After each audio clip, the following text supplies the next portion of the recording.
Mga basyo ng mga soft drinks, mga plastic. Yan o. Oh, may.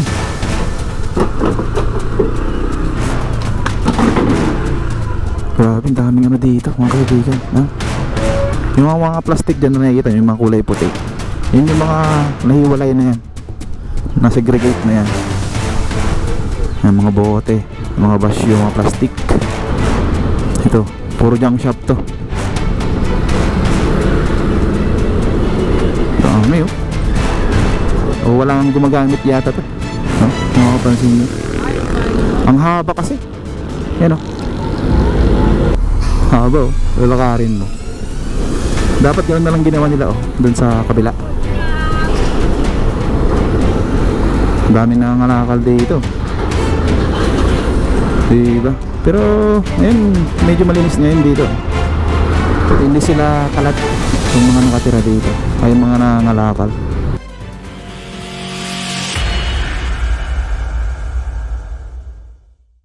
Good morning guys, dito tayo ngayon sa may coastal area ng Tondo, Manila, dito sa may R10. Tingnan natin dito kung kumusta itong R10. Ngayong nakaupo na si Mayor Isko Moreno. So bali puntan natin yung mga kabayan dyan, yung maraming mga basura dati. Check natin ngayon kung nagbago na ba ito. Kasi pag-upo ni Mayor Isko Moreno nung Lunes ay maraming mga basura dito eh. Kaya ngayon puspusan yung paghahakot nila. Wow, malinis na. Dito nga, tingnan natin dito mga kababayan. Nung last na punta natin dito ay maraming mga ano dito, basura dyan sa kanto. Antis sila kuya. Ito yung mga nangangalakal dito, ng mga to. May mga sidecar. Ikot lang tayo dito.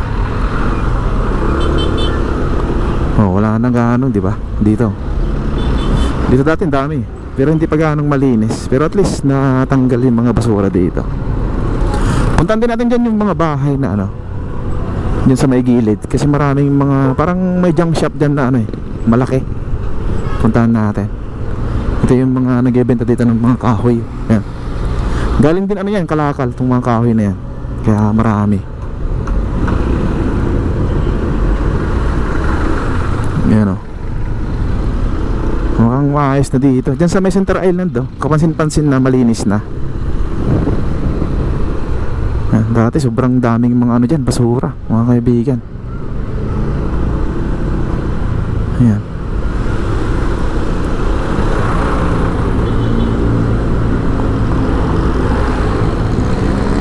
Dito dami dyan mga ano, basura.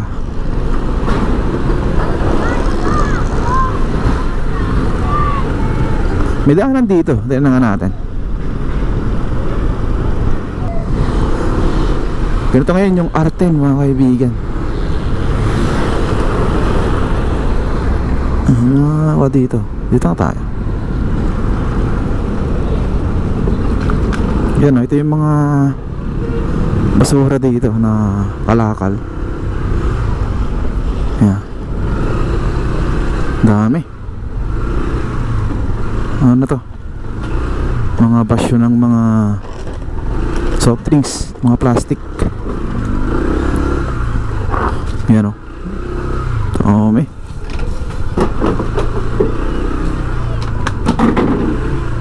Grabe, ang daming ano dito mga kaibigan, ha?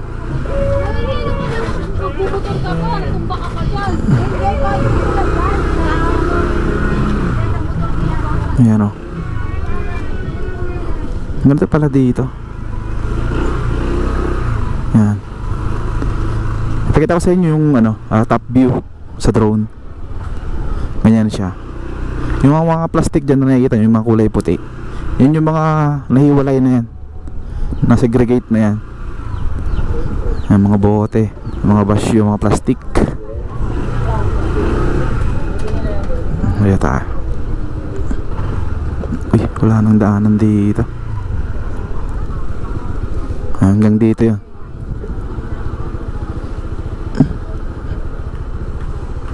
Balik tayo. Doon tayo sa kabilang kalye naman. Tingnan natin to.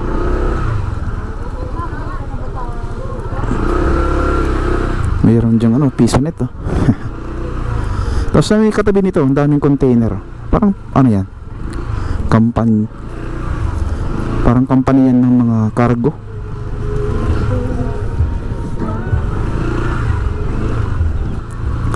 Balik tayo. Doon tayo sa kabilang kanto. Meron din doon eh. Uy, may daanan yata doon. Parang may daanan doon. Doon tayo sa kabila.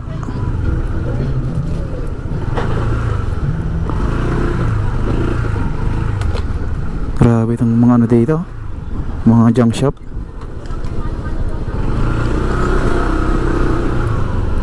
Parang dito yata yung ano, sinasabi nilang Happy Land. Yung maraming mga pagkain. Yung galing sa Jollibee, yan.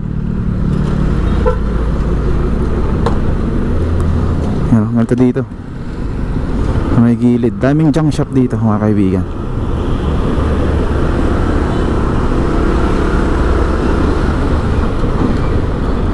Ito, puro junk shop to. May oh.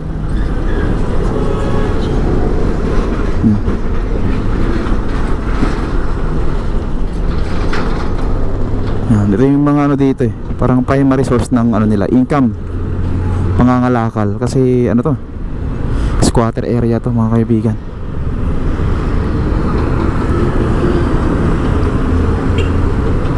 Tingin ko may isa pang kanto dito. Oh, ito. May kanto dito. Yan, dito sa kanto na to. Punta natin. Wala gaano dito. Malinis dito. Hindi kaya dun sa kabila na doon yung tambakan ng mga ano eh, yung segregate na ng mga plastic. Dito naman parang ito yung pinaka ano nila, main road sa Eskinita. Main road sa Eskinita. Ayan, may mga kainan dito. Yan, kung mapapansin nyo, doon lang yung marami mga basura, mga segregate na.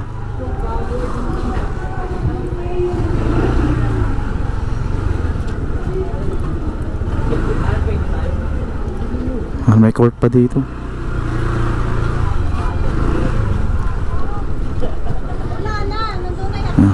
Mahirap dumaan dito pag gabi.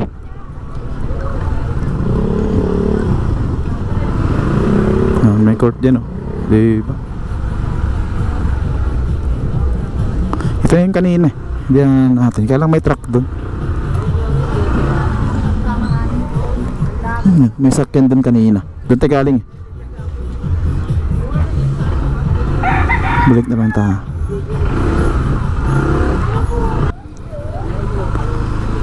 Ganito kasaya dito, parang piyesta, mga kaibigan.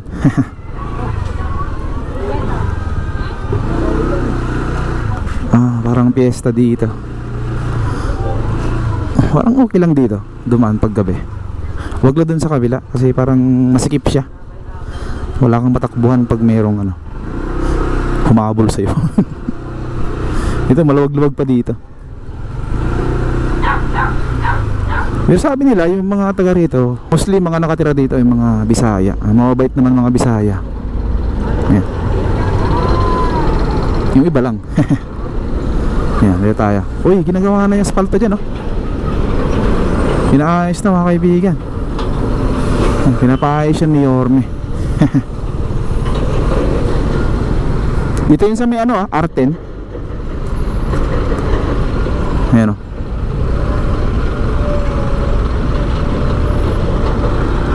Yan to yung footbridge dito na ano, hindi gaanong ginagamit o walang gumagamit yata to, no? Kung makapansin nyo, ang haba kasi. Yan o, parang inubos yung pondo sa ano lang, Sa bakal. Haba oh, lalakarin mo.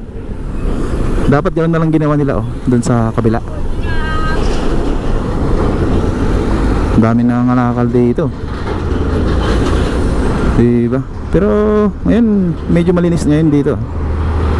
Hindi sila kalat itong mga nakatira dito. Ay mga nangalakal. Right? Dito tayo sa unahan.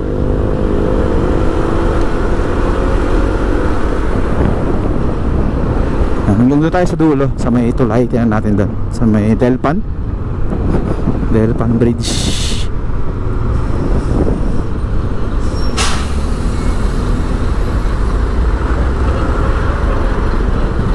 Ulan na mga kaibigan.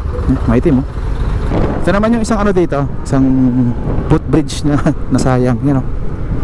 Same sila ng ano eh, you know. Kung mapapansin nyo, same sila ng design dun sa likod natin kanina. Ayan. Wala na nga yung mga bakal nya. Inuubos na eh, kasi binebenta yan. O ganyan sana ginawa nila oh. Mabilis lang ano makyat. Hindi kaya naman dyan oh, meron siyang pasikot-sikot pa. Kabilaan yan. Dun sa kabila. Ito lang yan sa may road 10. Along road 10 lang to. Ang ulan na mga kaibigan. Diretso lang tayo.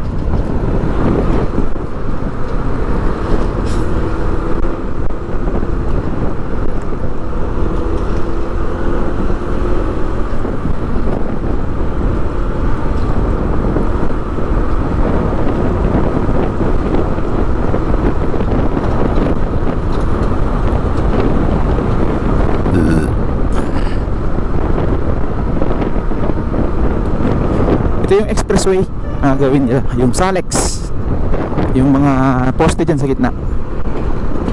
Salex o Southern Access Link Expressway. Ayan. Mga ongoing kasi may mga scaffolding sila na nakasalansan o nakaabang.